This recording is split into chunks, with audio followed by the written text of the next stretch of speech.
Good morning everyone, welcome to my YouTube channel biology Govind Sahab. आज का जो हमारा टॉपिक है वो है ट्रांसक्रिप्शन। 2 दिन क्लास नहीं हो पाई थी, कुछ वर्क था एक्स्ट्रा, इसलिए क्लास नहीं हो पाई थी। आज जो हमारी क्लास है वो है ट्रांसक्रिप्शन की। ऑलरेडी रेप्लिकेशन हम डिटेल से डिस्कशन कर चुके हैं। रेप्लिकेशन फोर्स का फिगर ड्रॉ करवाया था। सेंट्रल डॉगमा थ्योरी की जो नेक्स्ट प्रोसेस है सेकंड नंबर की, वो है ट्रांसक्रिप्शन।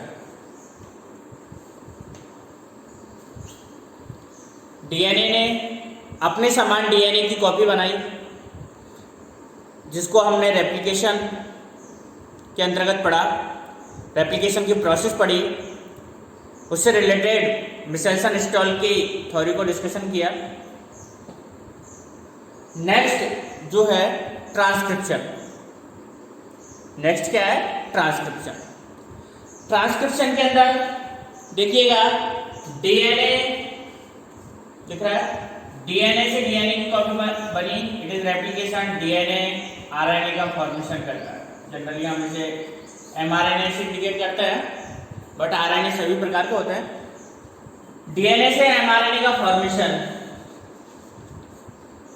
क्या कहलाता है, या आरएनए का फॉर्मेशन क्या कहलाता है? ट्रांसक्रिप्शन कहलाता है। डीएनए से आरएनए का फॉर्मेशन क्या कहलाता है? ट्रांसक्रिप्शन। तो ट्रांसक्रिप्शन जो जेनेटिक इन्फॉर्मेशन है वो डीएनए से किस में ट्रांसफर हो रही है? आरएनए में। आरएनए और डीएनए का बेसिकली डिफरेंस हम ऑलरेडी पढ़ चुके हैं। कॉम्प्लीमेंट्री यानी बेस पेयरिंग जब नाइट्रोजन बेस की होती है तो डीएनए और आरएनए दोनों में सिर्फ एक बेस पेयर का अंतर रहता है, और वो कौन सा होता है? कि जो थाइमिन होता है वो सिर्फ डीएनए में पाया जाता है, और इन रिप्लेस ऑफ या instead of thymine uracil present in RNA. RNA के अंदर यूरेसिल प्रेजेंट होता है थाइमिन के स्थान पर। तो जनरली इसकी डेफिनेशंस ट्रांसक्रिप्शन की ये प्रोसेसिंग है, कॉपिंग है genetic information from one strand of DNA into RNA is termed as transcription. बहुत इंपॉर्टेंट वर्ड लिखा है इसमें, from one strand of DNA. जब हमने रेप्लिकेशन को डिस्कशन किया तो उसकी स्ट्रक्चर को रिकॉल कीजिएगा। जो डीएनए का रेप्लिकेशन था उसके अंदर उसके बहुत स्ट्रैंड्स दोनों ओपन हो रहे थे और वो टेम्पलेट के रूप में वर्क कर रहे थे। किस रूप में वर्क कर रहे थे? वो टेम्पलेट के रूप में। ये रेप्लिकेशन का चित्र बता रहा हूं मैं आप लोगों को, जिससे इजीली आप लोग ट्रांसक्रिप्शन के बारे में समझ सकें।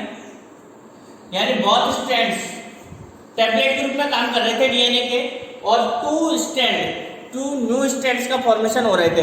इट मींस दोनों स्ट्रैंड्स किसका फॉर्मेशन कर रहे हैं? टेम्पलेट के रूप में फॉर्मेशन कर रहे हैं और नया डीएनए बना रहे हैं। ये रेप्लिकेशन के अंदर था। बट ट्रांसक्रिप्शन के अंदर यहां 2 की जगह ओनली 1 स्ट्रैंड्स, यानी एक ही स्ट्रैंड काम आता है। रेप्लिकेशन जो डीएनए होता है इसका ओनली एक स्ट्रैंड काम आता है। दिख रहा है चित्र में? चित्र दिख रहा है? इधर नीचे बना लेता हूं। ये डीएनए का डबल हेलिक्स मॉलिक्यूल है, तो ये 2 स्ट्रैंड में से ओनली 1 स्ट्रैंड, यानी एक ये 2 स्ट्रैंड्स है, इसमें से ओनली 1 स्ट्रैंड किस रूप में वर्क करेगा? टेम्पलेट के रूप में काम करेगा, एक्ट करेगा, और किसका फॉर्मेशन करेगा? आरएनए का फॉर्मेशन करेगा। तो it is the basic and main difference between replication and transcription. Again समझ लीजिएगा, रेप्लिकेशन के अंदर इन रेप्लिकेशन बहुत स्ट्रैंड्स ऑफ डीएनए, ये डीएनए इसके बहुत स्ट्रैंड टेम्पलेट के रूप में वर्क करते हैं और न्यू डीएनए का फॉर्मेशन करते हैं in replication. In that transcription only 1 strand. ये ट्रांसक्रिप्शन है, इट इज रेप्लिकेशन। तो it is the basic difference कि जब रेप्लिकेशन होता है तो उसमें डीएनए के दोनों स्ट्रैंड वर्क करते हैं, इन ट्रांसक्रिप्शन ओनली 1 स्ट्रैंड। ट्रांसक्रिप्शन के दौरान डीएनए का ओनली एक स्ट्रैंड ही टेम्पलेट के रूप में वर्क करता है और वो एमआरएनए का फॉर्मेशन यानी आरएनए का फॉर्मेशन करता है। तो it is clear the process of कॉपिंग genetic information from one strand of the DNA into RNA इस टर्म एज ट्रांसक्रिप्शन। तो ये बेसिक डिफरेंस था जो कि आप लोगों को समझ में आया होगा। अब कुछ टर्म ट्रांसक्रिप्शन से रिलेटेड ही है, हम कॉम्प्लीमेंट्री के बेस पर डिफरेंस देखेंगे आरएनए बिटवीन, कॉम्प्लीमेंट्री के बेस पर डिफरेंस देखेंगे ट्रांसक्रिप्शन बिटवीन रेप्लिकेशन। दैट और भी कुछ डिफरेंसेस है जो कि बेसिकली रेप्लिकेशन एंड ट्रांसक्रिप्शन में हमें अंतर दिखाते हैं। पहला पॉइंट है कॉम्प्लीमेंट्री के बेस पर। Complementary is not identical process, it is clear. ये क्लियर हो जाना चाहिए कि जो कॉम्प्लीमेंट्री है वो आइडेंटिकल प्रोसेस नहीं है, ये बेस पेयर का अटैचमेंट है। और ये अटैचमेंट किस प्रकार से होता है कि adenine always add to thymine, cytosine हमेशा ग्वालिन के साथ ऐड होता है DNA and RNA, adenine add with uracil, cytosine add with guanine. ये आरएनए के अंदर होता है, इट इज डीएनए, ये डीएनए के अंदर अटैचमेंट होता है, ये बेस पेयरिंग होती है, इसे हम कॉम्प्लीमेंट्री कहते हैं, जो कि आइडेंटिकल नहीं है। चारगाम के रूल्स में डिस्कशन किया था डिटेल से। तो बेसिकली यहाँ देखिएगा जो कॉम्प्लीमेंट्री है, कॉम्प्लीमेंट्री ये टर्म बहुत बार एग्जाम में पूछा जाता है और ये कई प्रकार से पूछा जा सकता है। आपको कोडिंग दे दी जाती है और एक स्टैंड की कोडिंग दे देता है, अनदर स्टैंड की कोडिंग पूछ लेता है, चाहे वो डीएनए हो यानी रेप्लिकेशन में पूछ सकता है, ट्रांसक्रिप्शन में पूछ सकता है। तो इस बात को यहाँ पर समझना इट इज वेरी इंपॉर्टेंट कि इट इज जो कॉम्प्लीमेंट्री प्रोसेस है ये सिर्फ रेप्लिकेशन एंड ट्रांसक्रिप्शन में पाई जाती है एंड ट्रांसलेशन में ये प्रोसेस नहीं पाई जाती है। इस पॉइंट को अच्छे से क्लियर कर लो कि complementary governors the process of transcription, यानी ये किसको गवर्न कर रहा है, किसको कंट्रोल कर रहा है, ट्रांसक्रिप्शन को। ऑलरेडी रेप्लिकेशन में हमने पढ़ा था कि रेप्लिकेशन को भी कंट्रोल कर रहा था यानी गवर्न कर रहा था रेप्लिकेशन एंड ट्रांसक्रिप्शन। तो ये ऑलरेडी मैं बता देता हूँ कि ट्रांसलेशन में नहीं होता है। जब हम ट्रांसलेशन पढ़ेंगे तब आप लोग अच्छे से समझ जाएंगे कि वहां पर एक कॉम्प्लीमेंट्री प्रोसेस नहीं होती है। तो ये बहुत ही इंपॉर्टेंट है। बस डिफरेंस थोड़ा सा ये है बिटवीन रेप्लिकेशन एंड ट्रांसक्रिप्शन कि in transcription adenosine complement with uracil instead of thymine, क्योंकि आप लोग जानते हैं कि डीएनए से किसका फॉर्मेशन हो रहा है, आरएनए का, और आरएनए में थाइमिन नाइट्रोजन बेस नहीं पाया जाता। तो ये बेसिकली डिफरेंस होता है complementary between transcription and replication, यानी ट्रांसक्रिप्शन का कॉम्प्लीमेंट्री प्रोसेस और रेप्लिकेशन का जो कॉम्प्लीमेंट्री प्रोसेस है उसमें बेसिक डिफरेंस है कि रेप्लिकेशन के अंदर जो एडेनिन है वो थाइमिन के साथ कॉम्प्लीमेंट होता है, but in transcription adenine complement with uracil.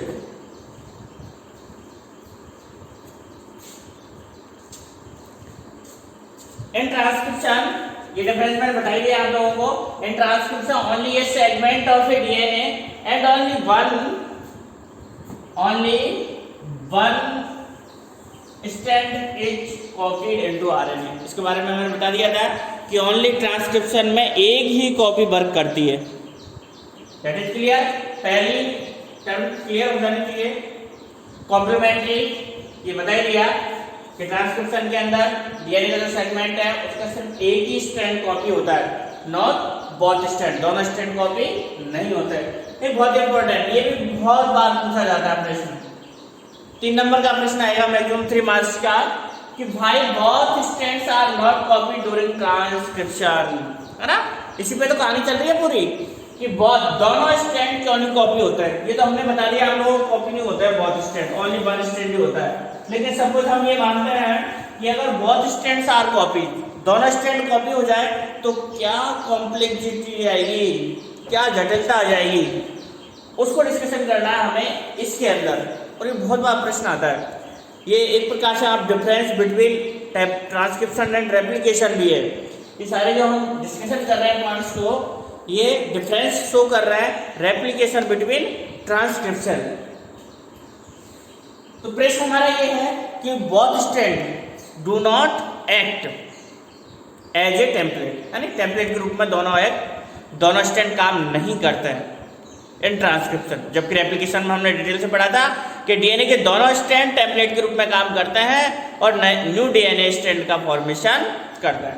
तो यहाँ पर दोनों स्ट्रैंड काम नहीं करेंगे डीएनए के आरएनए के फॉर्मेशन के दौरान।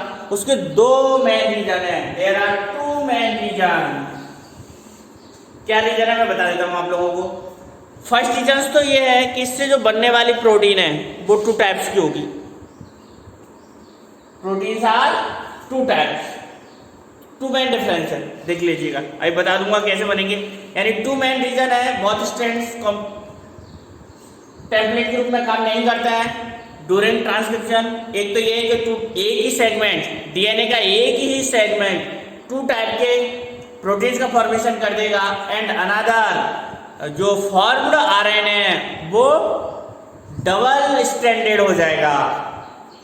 ये दो मेन रीजन है। यानी देखिएगा क्या है, एक तो अगर बहुत स्ट्रैंड्स दोनों स्ट्रैंड डीएनए के एमआरएनए का फॉर्मेशन करेंगे, दोनों स्ट्रैंड काम कर रहे हैं, तो इट मींस ये टू टाइप्स की प्रोटीन का फॉर्मेशन करेंगे। कितने प्रोटीन्स का फॉर्मेशन करेंगे? प्रोटीन टू टाइप्स की, एक ही सेगमेंट। यानी ये सेगमेंट है, ये डीएनए का एक सेगमेंट है जिसके पास एक ही टाइप की जेनेटिक इंफॉर्मेशन है, ये टू टाइप्स के प्रोटीन्स का फॉर्मेशन कर लेगा। एक कॉम्प्लेक्स यूनिट तो ये आ जाएगा, है ना, मेन जिसको हम कहेंगे बैरियर यानी बाधा, दैट इज वन। अनदर क्या है कि आपके जो आरएनए है जब वो टू स्ट्रैंड बनेंगे तो उनके बिटवीन कॉम्प्लीमेंट्री हो जाएगी और वो डबल हेलिक्स आरएनए का फॉर्मेशन करेगा, double stranded RNA, double stranded RNA. ये टू मैन कॉम्प्लेक्सिविटी है। कितनी कॉम्प्लेक्सिविटी है? Two main. यानी ये तो क्या है कि अगर एक ही स्ट्रैंड्स डीएनए का एक सेगमेंट टू आरएनए को कॉपी कर रहा है, इसका मतलब टू प्रोटीन का फॉर्मेशन हो रहा है डिफरेंट टाइप्स की का। एंड अगर ये टू एमआरएनए बना रहा है यानी आरएनए बना रहा है, इट मींस उनके बिटवीन बेस पेयरिंग हो जाएगी, कॉम्प्लीमेंट्री हो जाएगी और वो डबल स्ट्रैंडेड आरएनए का फॉर्मेशन कर लेंगे, जिससे जो हमारा मेन पर्पज है ट्रांसलेशन का वो पूरा ही नहीं होगा, क्योंकि आगे ये प्रोटीन का फॉर्मेशन करेगा ही नहीं। तो इसलिए ये तो होता ही नहीं है ट्रांसक्रिप्शन के दौरान, क्योंकि बहुत स्ट्रैंड वर्क नहीं करता, ओनली वन स्ट्रैंड काम करता है। तो if both strands act as a template, they would code 4 RNA molecules with different sequence। तो इससे बनने वाले जो दोनों सीक्वेंसेस है, ये एमआरएनए यानी आरएनए के जो दोनों सीक्वेंस बनेंगे, दो सीक्वेंस बन रहे हैं वो अलग अलग बनेंगे, है ना। सपोज इसका इन दोनों पर कोडिंग है तो एक कोडिंग अलग स्ट्रैंड की होगी और दूसरे की 3'5' ATCGU 5'3', तो TAGCTA,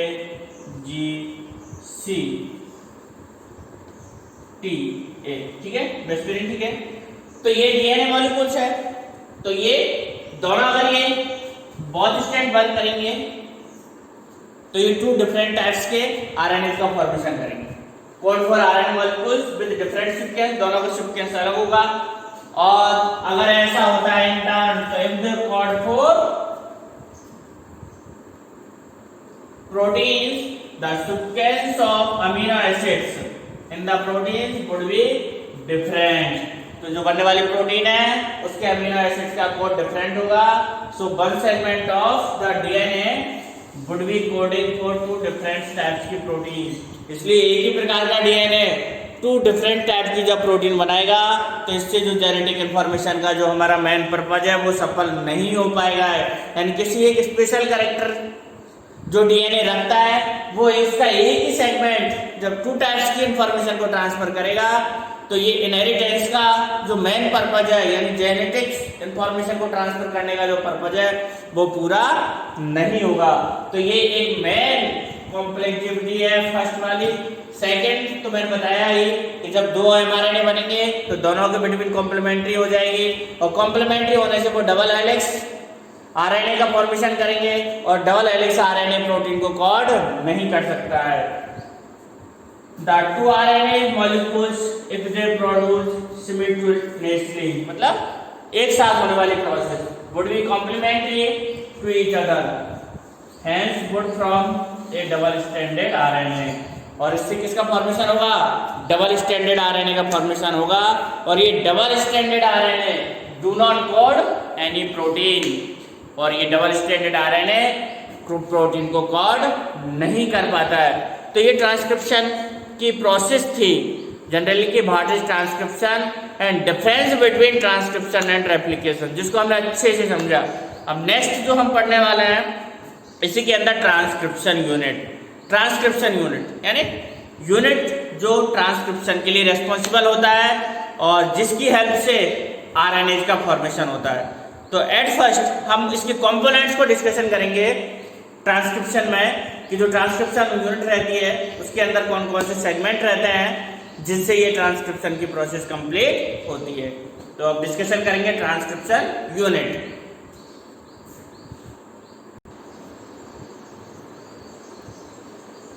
अभी ट्रांसक्रिप्शन की एक बेसिक डिटेल हमने ऑब्जर्व की, पढ़ा उसके बारे में, डिफरेंस भी देखा था, रेप्लिकेशन बिटवीन ट्रांसक्रिप्शन। ट्रांसक्रिप्शन का जो टॉपिक है इसको जनरली हम 3 पार्ट में डिवाइड करके स्टडी करेंगे। पहला पार्ट हम स्टडी कर चुके हैं, यानी जिसके बिटवीन हमने रेप्लिकेशन एंड ट्रांसक्रिप्शन के बिटवीन डिफरेंस को पढ़ा। रेप्लिकेशन और ट्रांसक्रिप्शन में क्या डिफरेंस है इसको ऑब्जर्व किया हमने फर्स्ट स्टेप के अंदर। सेकेंड स्टेप के अंदर ये जो आपको बोर्ड पर दिखाई दे रहा है द ट्रांसक्रिप्शन यूनिट, ये सेकेंड स्टेप के अंदर डिस्कशन करेंगे हम। ट्रांसक्रिप्शन यूनिट डीएनए की है, यानी डीएनए ही एमआरएनए बनाता है, तो ये यूनिट किसकी है? डीएनए। तो सेकंड स्टेप्स के अंदर हम ट्रांसक्रिप्शन यूनिट को डिस्कशन करेंगे। थर्ड एंड लास्ट जिसमें हम types of RNA and procedure of transcription इसको डिस्कशन करेंगे। तो सेकंड जो टॉपिक है हमारा ट्रांसक्रिप्शन यूनिट, क्योंकि ये हम जानते हैं अच्छे से कि डीएनए ही आगे ट्रांसक्राइब होकर के आरएनए का फॉर्मेशन करता है, और उस जनरली हम एमआरएनए कहते हैं। तो इट मीन्स जो ट्रांसक्रिप्शन यूनिट है उसका फॉर्मेशन कौन करेगा? डीएनए। तो इसके अंदर 3 पार्ट को इंक्लूड करते हैं मेनली, मुख्य रूप से। कितने पार्ट्स को? 3। इसके अलावा और भी होते हैं जनरली, लेकिन आपकी बुक्स के अंदर जो एनसीईआरटी क्लास 12 बायो की बुक्स है ये वो भी उसका चित्र है, इसके अंदर 3 मेन रीजन दिए हुए हैं। ट्रांसक्रिप्शन यूनिट बहुत ही इंपॉर्टेंट है, अक्सर प्रश्न आता है। ये चित्र जो आपको फिगर दिख रहा है अक्सर इसी को दे देते हैं एग्जाम में, और इससे रिलेटेड प्रश्न पूछ लेते हैं, इनका पॉलरिटी पूछ लेते हैं। एक क्वेश्चन तो पॉलरिटी से अक्सर पूछा जाता है। पॉलरिटी वाला प्रश्न बहुत बार कंफ्यूज करता है। डायरेक्शन, किस डायरेक्शन में रेप्लिकेशन एंड ट्रांसक्रिप्शन होता है? दोनों सेम डायरेक्शन है, 5' 3'। And third which stand act as a template, कौन सा स्टैंड टेम्पलेट के रूप में काम करता है? तो ऐसे वैसे प्रश्न डायरेक्टली इस फिगर को आपके क्वेश्चन पेपर में प्रिंट कर देते हैं और इनसे रिलेटेड ये प्रश्न पूछते हैं। तो एक 3 रीजन्स है, ये promoter, the structural unit and third terminator. ये फिगर जो आपको देख रहा है इसमें आप लोग देखिएगा, ये डीएनए के, ये फिगर ट्रांसक्रिप्शन यूनिट का है, figure the transcription unit, transcription unit.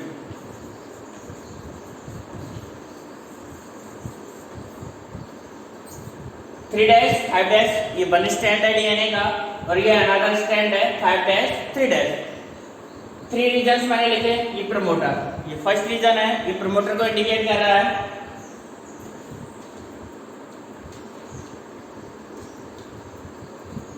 First reason जो आप लोगों को दिखाई दे रहा है इट इज इंडिकेट प्रमोटर, ये प्रमोटर को इंडिकेट कर रहा है। स्ट्रक्ट यहाँ से यहाँ स्ट्रक्चरल यूनिट को इंडिकेट कर रहा है, और ये लास्ट वाला ये किसको इंडिकेट कर रहा है? टर्मिनेटर को। चित्र एक बार रफली देखिएगा, ये दोनों स्टैंड है, 3' 5', और अनदर जो स्टैंड है उसकी पोलैरिटी डिफरेंट होगी 5 डैश 3 डैश। तो ये फर्स्ट जो रीजन है प्रमोटर को इंडिकेट कर रहा है और लास्ट वाला टर्मिनेटर को। टर्मिनेटर जो साइड है रीजन है वो mRNA का फॉर्मेशन जब कंप्लीट हो जाता है तब mRNA को रन ऑफ करता है, मतलब RNA को यहाँ से अलग करने का काम करता है DNA से। प्रमोटर इनिशिएशन, यहाँ पर एंजाइम अटैच होता है और ये ट्रांसक्रिप्शन को स्टार्ट करता है। और मेनली जो ये स्ट्रक्चरल जो जीन है इसके अंदर जीन पाई जाती है जो कि एंजाइम को कोड करती है, मतलब प्रोटीन को कोड करती है। तो ये बेसिक इसका फिगर है जो कि आप लोगों को अच्छे से समझ में आ जाना चाहिए।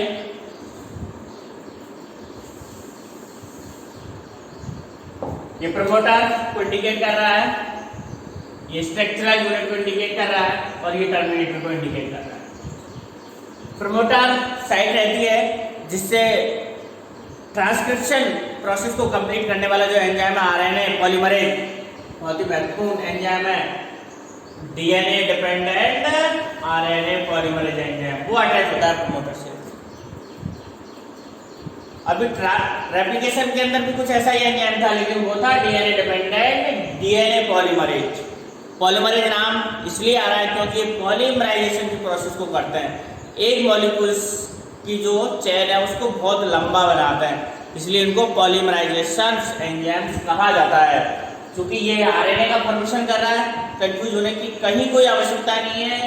डीएनए से डीएनए का फॉर्मेशन हो रहा था, डीएनए में डीएनए कॉपी, इसलिए इसमें काम आने वाला एंजाइम डीएनए पॉलीमरेज था, दैट इज क्लियर। और यही डीएनए आरएनए का फॉर्मेशन कर रहा है, इसलिए आरएनए को बनाने वाला जो एंजाइम वो आरएनए पॉलीमरेज कहलाता है। कहीं कोई कंफ्यूजन नहीं होना चाहिए।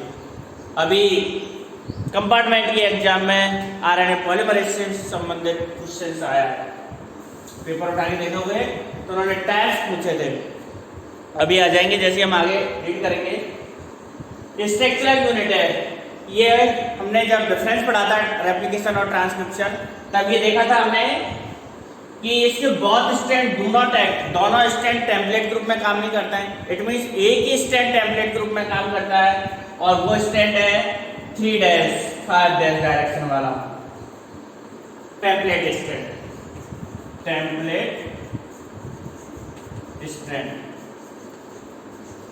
इसकी डायरेक्शन 3 डैश 5 डैश। ये टेम्पलेट स्टैंड 3 डैश 5 डैश वाला जो स्टैंड है वो टेम्पलेट के रूप में वर्क करेगा। इट मीन्स यहाँ से ही mRNA का फॉर्मेशन होगा। अनदर जो 5 डैश 3 डैश पॉजिटिव वाला स्टैंड है वो कोडिंग स्टैंड कहलाता है, यानी ये mRNA को कोड नहीं करता। तो ये तीनों पार्ट आप लोगों को समझ में आ गए होंगे स्ट्रक्चरल जीन्स के। इससे रिलेटेड यहाँ पर प्रश्न आते हैं। प्रमोटर बाइंडिंग साइट होती है जहाँ से आरएनए पॉलीमरेज एंजाइम बाइंड होता है और ट्रांसक्रिप्शन यूनिट स्टार्ट होती है। स्ट्रक्चरल जीन ये प्रोटीन को कोड करने वाले एंजाइम इसके अंदर इंडिकेट रहते हैं। टर्मिनेटर साइट यहाँ से जो ट्रांसक्रिप्शन की यूनिट है उसको समाप्त करने के एंड करने के कोड इसके अंदर पाए जाते हैं।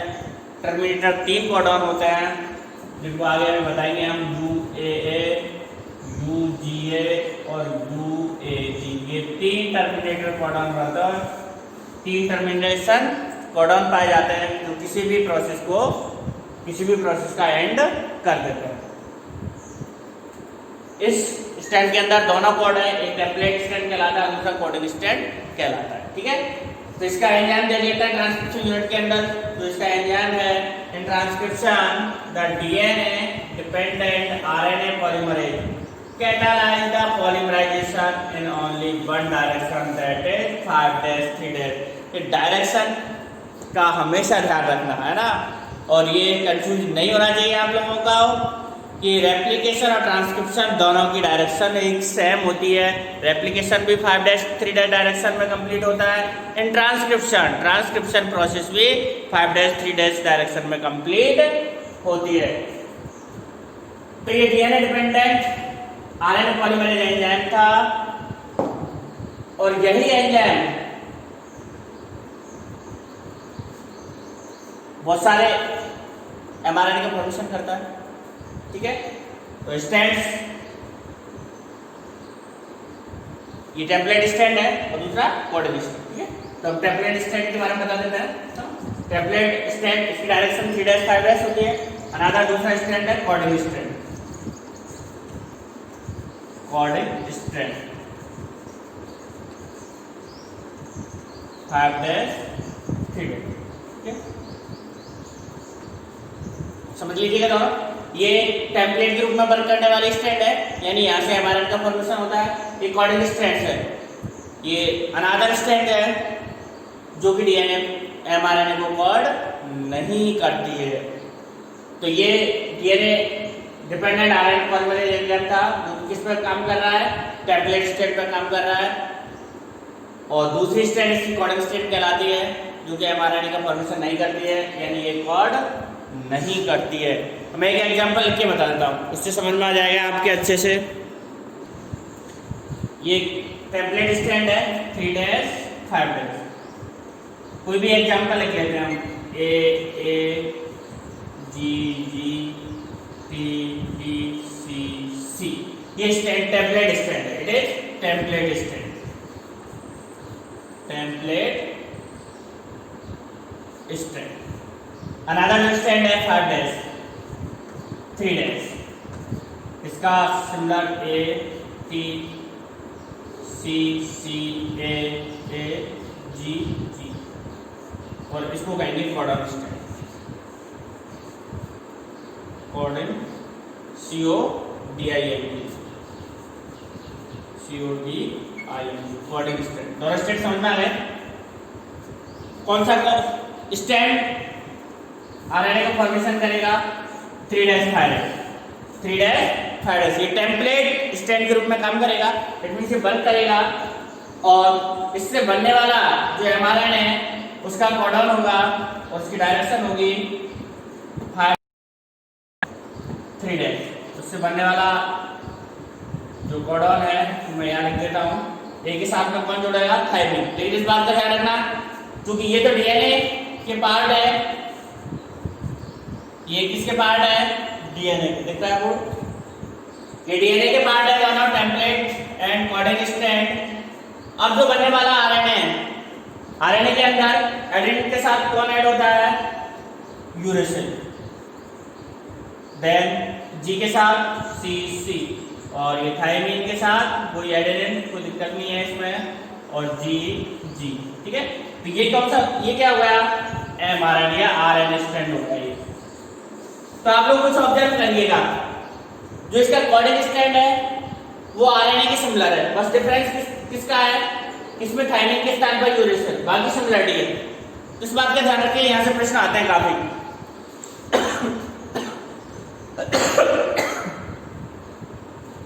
यहाँ से बहुत बार प्रश्न पूछा जाता है कि what is similarity, coding strand है आरएनए, तो आरएनए के अंदर सिमिलरिटी है, बस एक डिफरेंस है, जो coding strand similar to RNA, but एक मेन डिफरेंस है इन आरएनए के अंदर जो नाइट्रोजन बेस है, थायमिन के स्थान पर क्या पाया जाता है? यूरेसिल। ये बहुत इंपॉर्टेंट और मेन डिफरेंस है। तो दोनों स्ट्रैंड आप लोगों को समझ में आ गए होंगे, टेम्पलेट और कोडिंग स्ट्रैंड। टेम्पलेट स्ट्रैंड जो कि ट्रांसक्रिप्शन का काम करेगा, इससे एमआरएनए का फॉर्मेशन होगा। दूसरा कोडिंग स्ट्रैंड है जो कि कोड नहीं करेगा, और इसका जो कोडॉन है वो बनने वाले नए एमआरएनए के सिमिलर होगा। एक डिफरेंस होगा, क्या डिफरेंस है? थायमिन के स्थान पर यहाँ पर जो नाइट्रोजन बेस पाया जाता है वो क्या पाया जाता है? यूरेसिल। तो इस चीज को ध्यान में रखने वाली बात है, ये कोडॉन कुछ भी लिख सकते हैं, बस आप लोगों की समझ एकदम क्लियर हो जानी चाहिए, है ना? टेम्पलेट्स, कोडिंग स्ट्रैंड्स, और it is new synthesized RNA. तो न्यू सिंथेसाइज्ड जो आरएनए है उसका कोडिंग, उसका जो कोडॉन है वो कोडिंग स्ट्रैंड के सिमिलर रहता है, एक डिफरेंस के साथ कि यहाँ पर थायमिन नहीं पाया जाता है, उसके स्थान पर यूरेसिल पाया जाता है। अब 1 by 1 promoter structure and termination को हम स्टडी करेंगे। ये इसकी बेसिक डिटेल्स थी जिनके बारे में जानना बहुत जरूरी था। नेट प्रमोटर, ज्यादा डिफरेंस नहीं है, एक एक को पढ़ लेते हैं। Promoter, it is binding site of the RNA polymerase. Promoter ये क्या है, बाइंडिंग साइड है। क्या है, binding side. Binding side promoter के बारे में पढ़ रहे हैं हम। फर्स्ट पॉइंट तो क्या है कि बाइंडिंग साइड है किसकी, आरएनए पॉलीमरेज की। इट मींस यहाँ पर प्रमोटर है, उसके साथ कौन ऐड होगा, RNA polymerase enzyme. RNA polymerase enzyme जब इससे आरएनए पॉलीमरेज एंजाइम बाइंड होगा, इट मींस यहां से ही ट्रांसक्रिप्शन की प्रोसेस स्टार्ट होगी। तो दूसरे स्टेप में कह सकते हैं it is initiation of transcription, कि ये ट्रांसक्रिप्शन का इनिशिएशन साइट है। यहाँ से ट्रांसक्रिप्शन का स्टार्ट पॉइंट होता है, यहाँ से ट्रांसक्रिप्शन स्टार्ट होता है। Next third point, promoter. Promoter ही डिफाइन करता है टेम्पलेट एंड कोडिंग स्ट्रैंड्स को, कि इनमें से कौन सा टेम्पलेट स्ट्रैंड है, कौन सा कोडिंग स्ट्रैंड है। तो दूसरी होगी defining of template strand and coding strand. तो ये तीन नेचर हमने किसके बारे में पढ़े थे, प्रमोटर के बारे में पढ़े थे। First is binding site of the polymerase enzyme. Polymerase enzyme की बाइंडिंग साइट है, बाइंडिंग साइट होने के कारण ये ट्रांसक्रिप्शन को स्टार्ट करता है।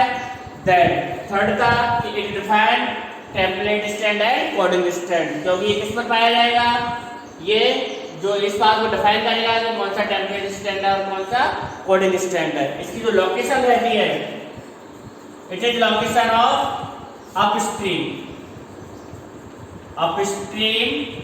Of 5 end of coding strand. That is clear, किसके, कोडिंग स्ट्रैंड। तो जो प्रमोटर है वो अपस्ट्रीम साइड की तरफ रहेगा, और इसकी जो आइडेंटिटी है वो हम कोडिंग स्ट्रैंड से पहचानेंगे कि कोडिंग स्ट्रैंड का 5 एंड की तरफ ये पाया जाएगा।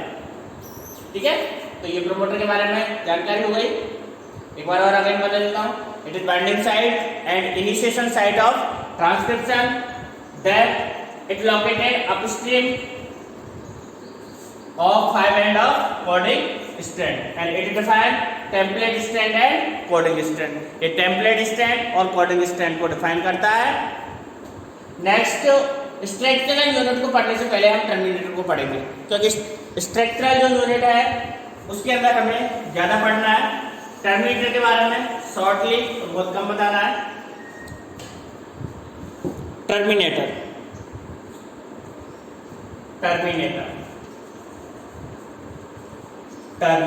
है ना। सबसे पहले इसकी लोकेशन देखते हैं। एक बात का ध्यान रहे कि प्रमोटर और टर्मिनेटर दोनों स्ट्रक्चरल जीन के पास में ही लोकेटेड रहता है। रेगुलेटरी जीन भी पाई जाती है।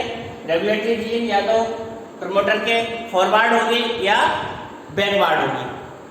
जो रेगुलेटरी जीन है, हालांकि वो इस चित्र में शो नहीं है, फिर भी एक लाइन में बता देता हूँ रेगुलेटरी जीन के बारे में। जो इसको रेगुलेट करता है वो प्रमोटर से पहले और बाद में पाई जा सकती है।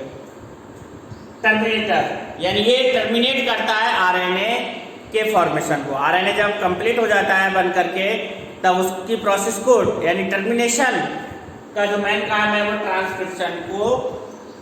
ट्रांसक्रिप्शन का एंड करना है। End of the transcription process को एंड करने के लिए टर्मिनेटर यूज में लिए जाते हैं। इसकी लोकेशन ये लोकेटेड रहता है 3 end of coding strand. Coding strand in downstream या डाउन साइड। समझ में आया?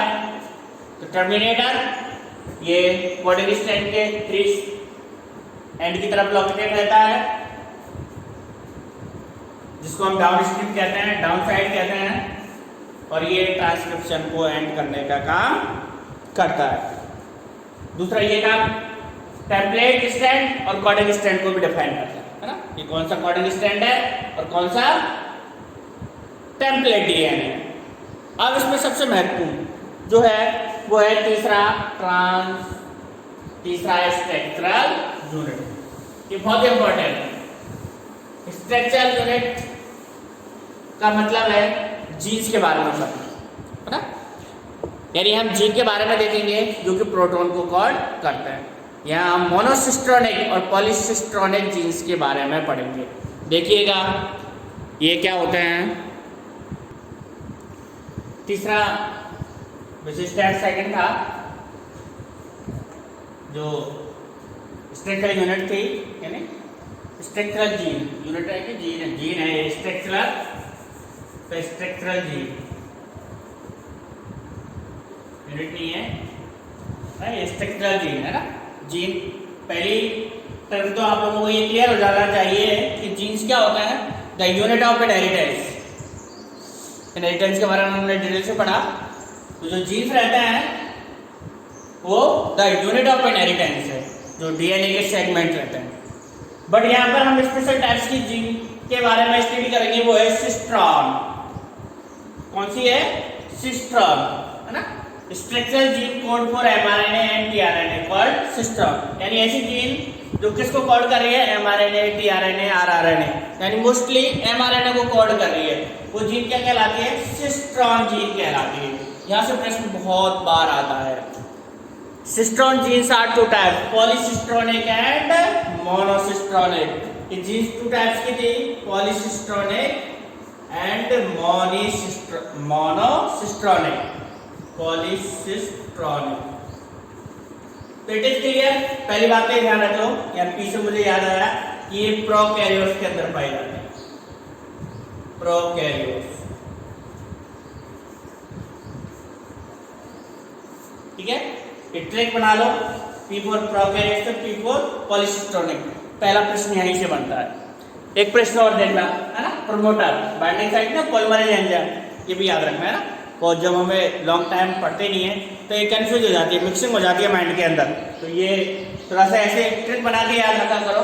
प्रमोटर मतलब पॉलीमरेज यहाँ पर बाइंड होता है, PP। पॉलीसिस्ट्रोनिक प्रोकैरियोट्स के अंदर पाई जाती है। तो जब हमें एक लाना है तो दूसरी शेष बची होगी, यानी मोनोसिस्ट्रोनिक किसके अंदर पाई जाएगी? जीन्स यूकैरियोट्स के अंदर पाई जाएगी। तो दैट इज क्लियर कि पॉलीसिस्ट्रोनिक और मोनोसिस्ट्रोनिक। पहला स्टेप तो यही है कि किस किस के अंदर इन्वॉल्वमेंट होता है, प्रोकैरियोट्स या यूकैरियोट्स के अंदर। तो जो पॉलीसिस्ट्रोनिक जीन्स है वो प्रोकैरियोट्स के अंदर पाई जाती है, मोनोसिस्ट्रोनिक से है वो यूकैरियोट्स के अंदर पाई जाती है। पॉलीसिस्ट्रोनिक के बारे में बता देता हूँ कि यहाँ पर मोर देन, पॉली का मतलब मोर देन जीन पाई जाती है। सिस्ट्रॉन से जीन, सिस्ट्रोनिक, सिस्ट्रॉन्स का मतलब क्या है? जीन। ये तो क्लियर हो गया ना आप लोगों के। और जीन्स क्या है? डीएनए के सेगमेंट। तो यहाँ तो ये क्लियर समझ लो कि पॉलीसिस्ट्रोनिक, हम जीन रेगुलेशन की जब प्रोसेस पढ़ेंगे तब और वहां पर अच्छे से समझ में आएगा कि जो स्ट्रक्चरल जीन है उसमें 3 टाइप्स की जीन्स के बारे में हम पढ़ेंगे। इट मीन्स मोर देन 1 हो गया, तो ये पॉलीसिस्ट्रोनिक कहलाएगी। और वो पॉलीसिस्ट्रोनिक यानी जीन रेगुलेशन की प्रोसेस हम यूकैरियोट्स के अंदर डिस्कस नहीं करेंगे, सिर्फ प्रोकैरियोट्स के अंदर डिस्कशन करेंगे। तो वहां आप लोगों को पता चल जाएगा कि पॉली का मतलब more than gene regulate the protein synthesis, यानी एक से अधिक जो जीन है वो प्रोटीन सिंथेसिस को रेगुलेट करती है। बट मोनो मीन्स होता है सिंगल, यानी single segment of DNA, single DNA खंड, यानी सिंगल जीन रेगुलेट करती है। यानी promoter direct synthesis of 1 mRNA that usually translated to only 1 protein. It means क्या हुआ कि 1 तो सिंगल ही तो एक जीन होगा जिसको हम क्या कहेंगे? Cistron gene. और ये एक ही एमआरएनए बनाएगा और यह एमआरएनए एक सिंगल प्रोटीन को कोड करेगा। That is clear. ये है मोनोसिस्ट्रोनिक, जो कि किसके अंदर पाया जाता है?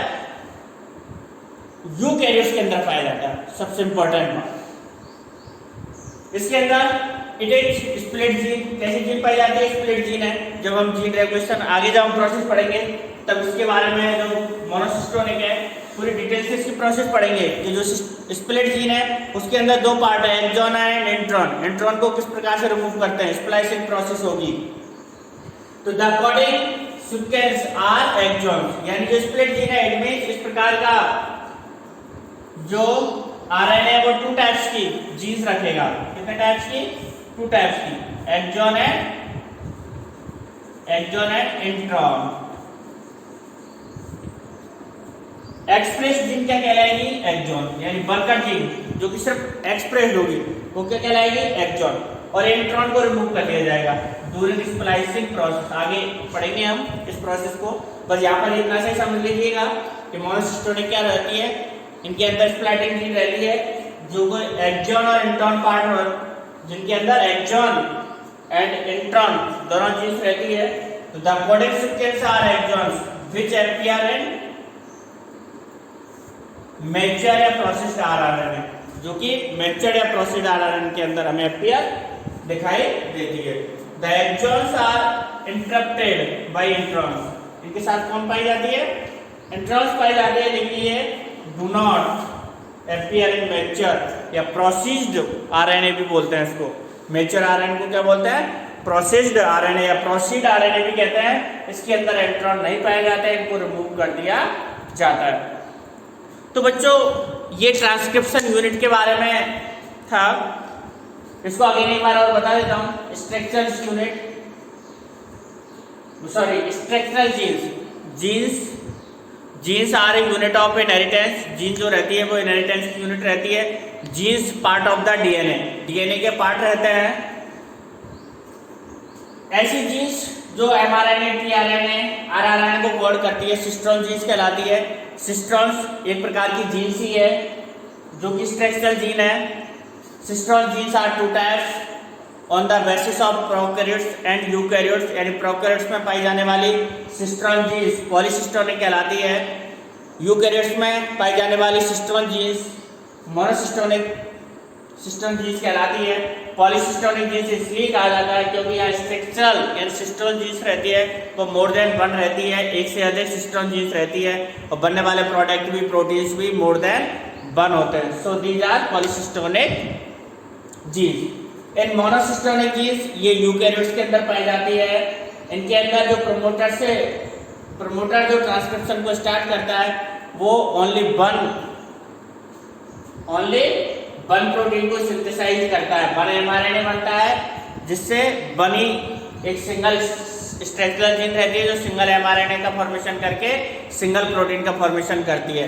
इस प्रकार की जो जीन्स है वो स्प्लिट जीन्स रहती है। इट मीन्स इसके अंदर टू पार्ट पाए जाते हैं, exons and intron. Intron part को ड्यूरिंग प्रोसेस के दौरान मैच्योरेशन की जो प्रोसेस है जिसको हम स्प्लाइसिंग कहते हैं, आगे पढ़ेंगे, उसके दौरान इंट्रॉन पार्ट को ये किसी भी प्रकार का कोडॉन शो नहीं करता है, इनको रिमूव कर दिया जाता है। एक्सप्रेस कोडॉन वाली जो जीन है वो एक्सॉन्स कहलाती है। तो ये पॉलीसिस्टोनिक एंड मोनोसिस्टोनिक बहुत ही इंपॉर्टेंट पार्ट था, दैट इज क्लियर हो जाना चाहिए। एक ट्रिक भी बताई थी मैंने आप लोगों को शानदार कि पॉलीसिस्टोनिक मीन्स प्रोकैरियोट्स के अंदर, एक और बताया जाए promoter bind the polymerase enzyme. तो बच्चों ये सेकंड स्टेप था ट्रांसक्रिप्शन का। फर्स्ट स्टेप्स के अंदर तो सिर्फ और सिर्फ हमने ट्रांसक्रिप्शन के बारे में पढ़ा था और डिफरेंस पढ़ा था रेप्लिकेशन एंड ट्रांसक्रिप्शन। सेकंड जो इसका पार्ट था उसके अंदर हमने पूरी ट्रांसक्रिप्शन यूनिट पढ़ी थी, उसके अंदर कौन कौन से पार्ट होते हैं, पॉलीसिस्टोनिक एंड मोनोसिस्टोनिक स्ट्रक्चरल जीन्स क्या है, इनके बारे में डिटेल से हमने पढ़ा। अब नेक्स्ट और लास्ट जो पार्ट है जिसको हम कल डिस्कशन करेंगे उसके अंदर हमें जो पढ़ना है टाइप्स ऑफ आरएनए के टाइप्स पढ़ेंगे और प्रोसीजर ऑफ ट्रांसक्रिप्शन की प्रोसेस को पढ़ेंगे।